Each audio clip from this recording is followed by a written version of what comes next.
हा आहे अफगाणिस्तानचा मॅप आणि अफगाणिस्तान म्हणलं की डोक्यात पहिल्यांदा येतं तालिबान. तर या तालिबानची सुरुवात कशी झालेली?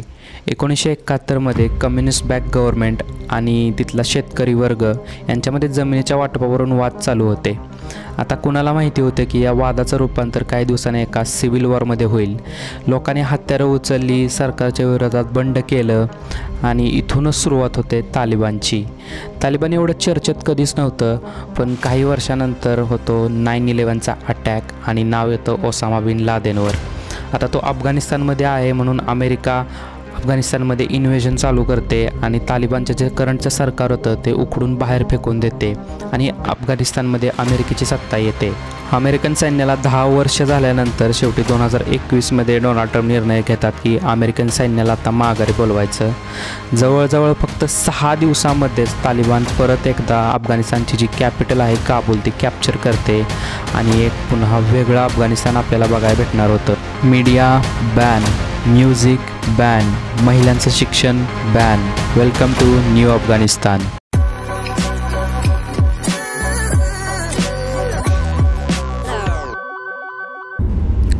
काबूलच्या एअरपोर्टला प्लेन लँड होताच मला काहीतरी असं दिसलं जे मी कधी विचार नव्हता केलेला, कारण काबूलच्या एअरपोर्टमध्येच अमेरिकन एअरक्राफ्ट होते जे 2021मध्ये अमेरिकन आर्मी इथं सोडून गेलेली.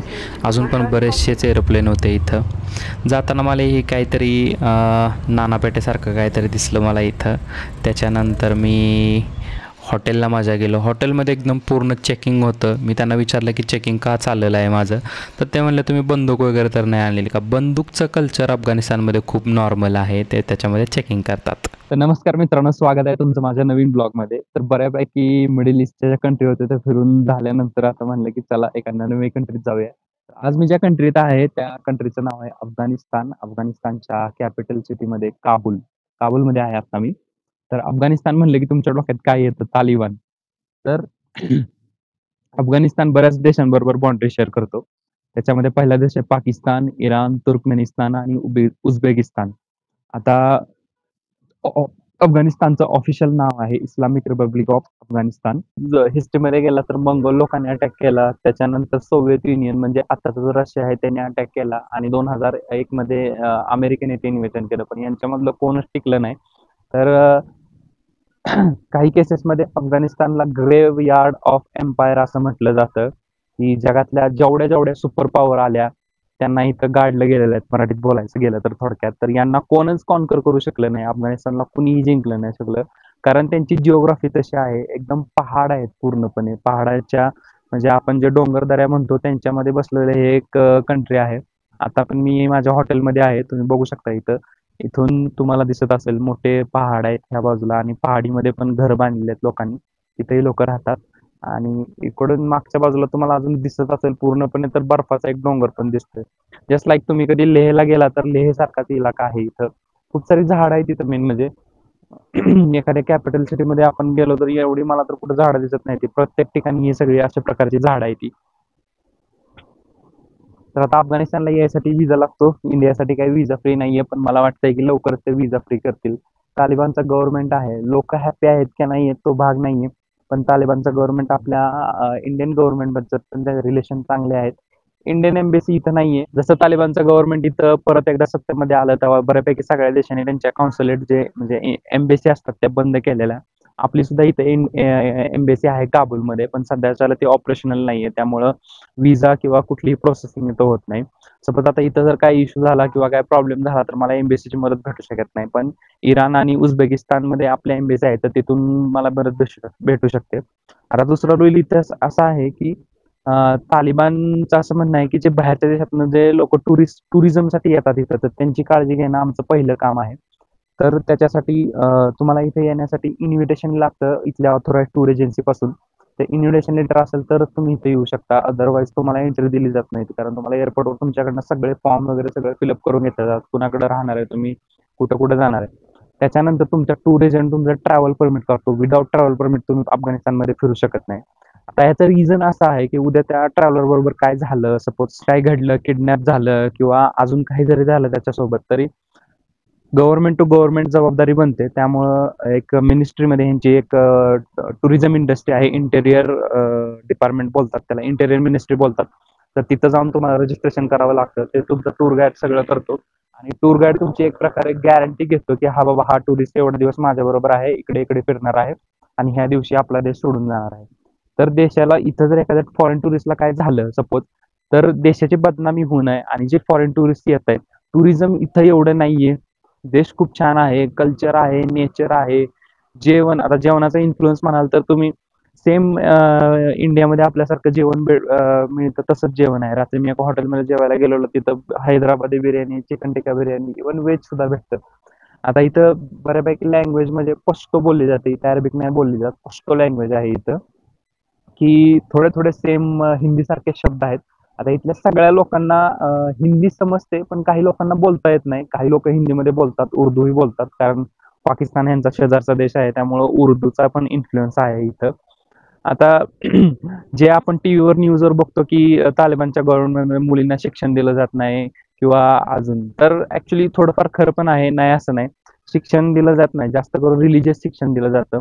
मी आता काल जस्ट एक थोडा वेळ फिरत होतो बाहेर काबूलमध्ये, तर मला लेडीज कुठेही भेटले नाहीत, कुठेच दिसले नाही त्या. म्हणजे सगळीकडे जो हॉटेल, शॉप, जे काही जो एरिया आहे इथला, सगळा जो एरिया आहे तिथं सगळीकडे माणसंच कामं करतात आणि त्यांचा त्यांचा पेहरावा आहे डिफरंट, जे कल्चर त्यांचं दाखवतं, त्यांच्या देशाचं कल्चर जे आहे त्यांच्या कपड्यांमधून दिसतं आपल्याला. आता मला जर इथं रुरल एरियामध्ये जर फिरायचं असेल, तर जे आपली कपडे असतात, जीन्स किंवा जे वेस्टर्न कपडे असतात ते चालत नाहीत, तर आपल्याला मला त्यांच्यासारखा पेहराव करून फिरायला लागेल. आणि एकदम फ्रेंडली कंट्री आहे अफगाणिस्तान. अफगाणिस्तानमध्ये तुम्ही गेल्यानंतर हिंदी इंडियातनं आल्याने म्हणले की हम भाई भाई है. आणि एक रिलेशनचं चांगलं असण्याचं एक दुसरं रिझन आहे, ते म्हणजे क्रिकेट. अफगाणिस्तानमध्ये क्रिकेटचे खूप फॅन आहेत. लिटरली इथं IPL बघितलं जातं. अफगाणिस्तानमध्ये लोक म्हणतात की आम्ही एक IPL ची मॅच सोडत नाही बघायची, सगळ्या IPL च्या मॅच बघतो. टेलिव्हिजनचा काहीतरी इश्यू आहे, टीव्हीला दिसत नाही, पण हे लोक VPN वगैरे लावून सगळ्या गोष्टी करतात. आता रिस्ट्रिक्शनचं म्हणाल तर एक इस्लामिक कंट्री आहे, दारू इथं भेटत नाही. जसं मिडल ईस्टमध्ये एक सिगरेटचं कल्चर आहे की खूप सारे लोक सिगरेट ओढतात, तर इथं तसं पण काही नाही, की इथं एवढा इन्फ्लुएन्स नाही की कोण पण रस्त्यावर उभं राहिले आणि सिगरेट ओढतंय. मेन म्हणजे इतकी स्वच्छता आहे. आणि आता कॅपिटल सिटी आहे, म्हणजे तुम्हाला कुठेही घाण दिसणार नाही, कुठेही कचरा दिसणार नाही. गरिबी खूप आहे कंट्रीमध्ये, असं नाही की गरिबी नाहीये.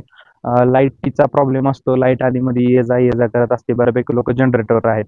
अफगाणिस्तानमध्ये स्वतःचं क्रूड ऑइल आहे आणि जे नॅचरल रिझर्व आहेत, की आयरन म्हणू शकतो, मॅग्नेशियम म्हणू शकतो, असे खूप सारे रिझर्व इथं आहेत.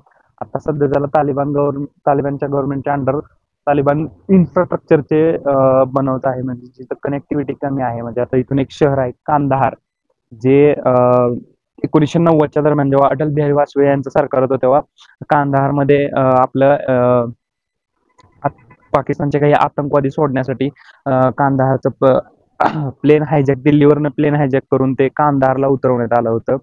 तर ते वाला कांदाहार, आता कांदाहारला इथून जायचं असेल तर खूप अवघड आहे, एवढं इझी नाही. म्हणजे रोड इन्फ्रास्ट्रक्चर त्यांच्याकडे एवढं चांगलं नाहीये, त्यामुळे तुम्हाला एक तर बाय एअर जायला लागतं, नाहीतर तुम्हाला गाडी करून जायला लागतं.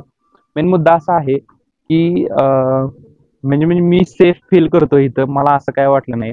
प्रत्येक दुकानाच्या बाहेर गेल्यानंतर तुम्हाला तिथं गनवाला गार्ड दिसतो. आता तो गार्ड आहे कशासाठी, तर फॉरेन टुरिस्ट येत आहेत ते फील सेफ करावे की बाबा हा मी ह्या हॉटेलमध्ये राहतो, इथला स्वतःचा गार्ड आहे.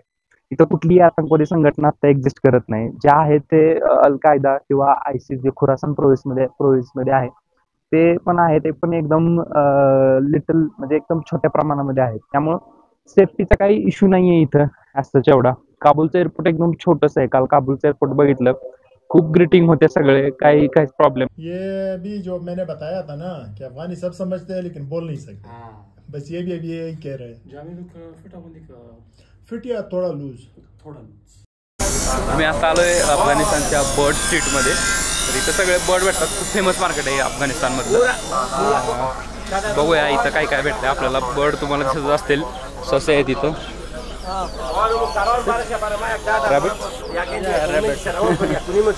इनको खाते हैं लोग, खाने के लिए भी है लेकिन रखने के लिए बहुत है। ओके, मतलब पालने के लिए बहुत है यहाँ पे। ओके ओके ओके, सलाम वालेकुम। ये भी बच्चे लाए।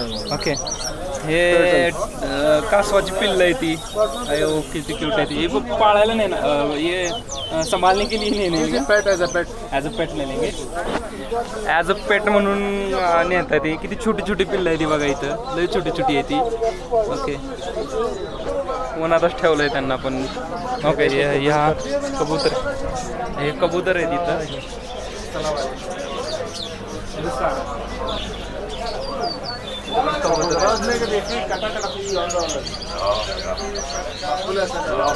इसको ये भी पेट. जी जी बिल्कुल पेट. ये जो शौकीन आजाद होते हैं ना कबूतर, हाँ, वो रखने के लिए. ओके. तो इसे कहाँ से पकड़ के लाते हैं?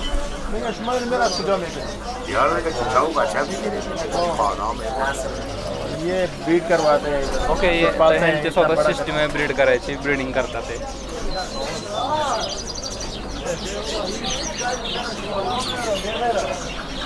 मोबाईल मध्ये चिरत लय मोठं मार्केट आहे. चाकू कैचीचं मार्केट आहे इथं. इथं असं काम चाललेलं आहे बघा ह्यांचं. ये घर के कामों के लिए बनाते होंगे, काटने बिटने के लिए है. कसाई वगैरह जो मांगते हैं हाँ. घर के कामों के लिए, जो चीजें. पूर्ण बर्ड मार्केट आहे, लय मोठं बर्ड मार्केट आहे. बघा, इसको क्या बोलते हैं? हमारे इधर तो चिमनी बोलते हैं उसको. अच्छा पता नहीं.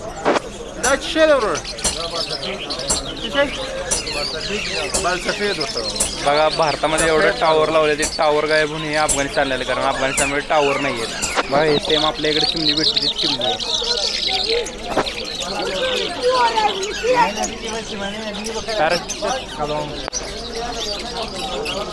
अस्सलाम वालेकुम.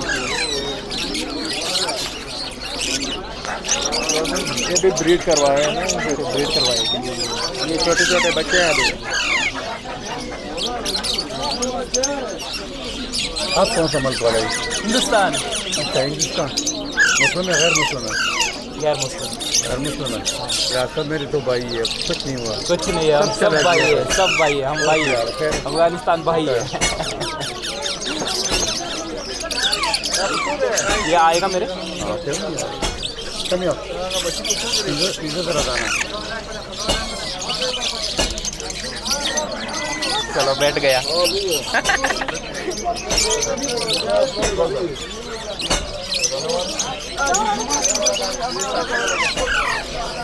शुक्रिया. पॅरट होता. ॲक्च्युली लोक विचारतात अफगाणिस्तानमध्ये आले का मुस्लिम आहे का गैर मुस्लिम आहे, कारण मी त्यांना सुद्धा आता त्यांचा बनतो ना, आपण बोलतो त्यांच्या भाषेमध्ये, त्यामुळे त्यांना असं वाटतं की आहेत का वगैरे. भावानं आपला मराठीमध्ये व्लॉग आहे. जे गाईड आहेत माझे त्यांना हिंदी समजतं, म्हणून मी त्यांच्याबरोबर हिंदीमध्ये बोलतो. आता आपला प्युअर मराठी व्लॉग आहे, एकदम भारी.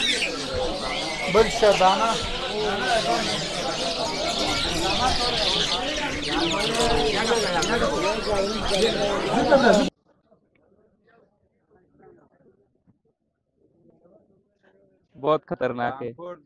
हाँ? ऐसा है.